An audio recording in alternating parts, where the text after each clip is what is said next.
Hello guys, आज हम बात करेंगे टेक्नो स्पार्क गो 2021 के बारे में और इस फोन के अंदर क्या क्या प्रॉब्लम्स देखने के लिए मिलता है गाइस, और ये फोन खरीदना चाहिए या नहीं चाहिए गाइस। तो फिर इस लास्ट में बताऊंगा आपको ये फोन ना लेके आपको दूसरा फोन खरीदना चाहिए, क्योंकि इस फोन के अंदर बहुत सारी कमी देखने के लिए मिलता है और इस फोन का हैंग कैसे आप रिड्यूस कर सकते हो। तो फिर वीडियो को स्टार्ट किया जाए।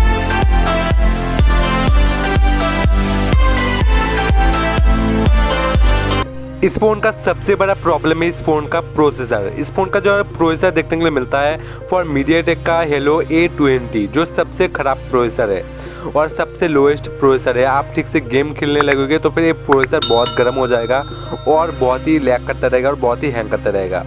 तो इस फोन का सबसे बड़ा प्रॉब्लम है गाइस, और ये फोन आपको प्लीज मत बाय कीजिए। मार्केट में और एक फोन मिल जाता है जो इससे काफी अच्छा फोन है और इस फोन का नाम मैं लास्ट में बताऊंगा, इसलिए वीडियो को प्लीज एंड तक देखिए। प्रॉब्लम नंबर 2 के बारे में बात करूं, नो डाउट इसमें मैं बैक कैमरे में फिंगरप्रिंट सपोर्ट देखने के लिए मिलता है, लेकिन इसका जो रैम मैनेजमेंट है काफी माइनस में है। 2 GB का रैम और 32 GB का स्टोरेज मिलता है, जो 2 GB का रैम आपको गेमिंग में बिल्कुल भी हेल्प नहीं करेगा।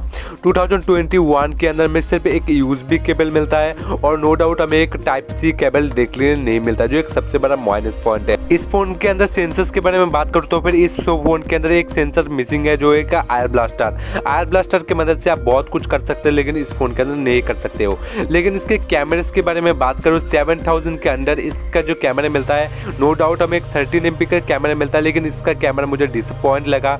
जो इसका डुअल कैमरा है गाइस, लेकिन इसको कंपनी को मेंशन ही नहीं किया एक कौन सा कैमरा और ये क्या वर्क करता है। इसका जो कैमरा गाइस सबसे घटिया कैमरा इसमें यूज किया गया है, आप बोल सकते हो। इसका जो सेल्फी कैमरा देखने के लिए मिलता है, नो डाउट इसका प्राइस के हिसाब से सेल्फी कैमरा जजमेंट करता है।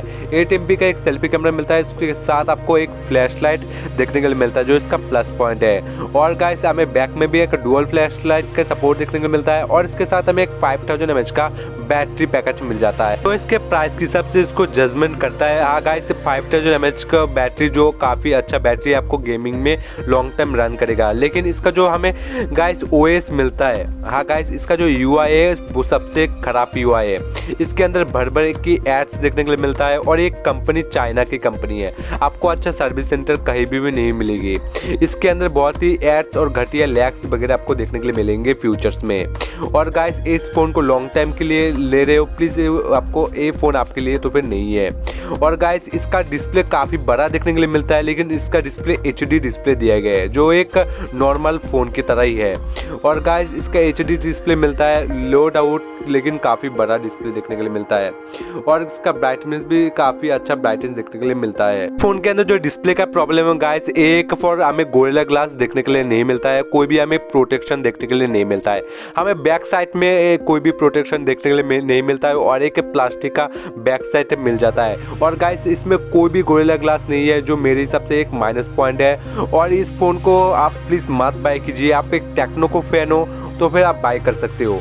आप एक मेरे हिसाब से गाइस मार्केट में और एक फोन मिल जाता है गाइस, जो मेरे हिसाब से काफी अच्छा फोन है, माइक्रोमैक्स का 1B, और इसके अंदर में एक 4 GB का रैम मिलता है और 64 GB का स्टोरेज मिलता है, जो आपको मल्टीटास्किंग एंड गेमिंग वगैरह कर सकते हो वो भी इजीली। और गाइस इसका प्रोसेसर भी काफी अच्छा है, उसका डिस्प्ले भी काफी अच्छा है, बैटरी भी काफी अच्छा है। और गाइस आप सेम प्राइस में 7000 में खरीदना चाहिए तो फिर आपका रियलमी का C सीरीज में जा सकते हो, उसके अंदर आपको 7000 अंडर की स्मार्टफोन ले सकते हो। और गाइस मेरे हिसाब से गाइस आप एक 1000 एक्स्ट्रा पे करके माइक्रोमैक्स का ये जो अमेजिंग स्मार्टफोन है आप उसको बाय कर सकते हो।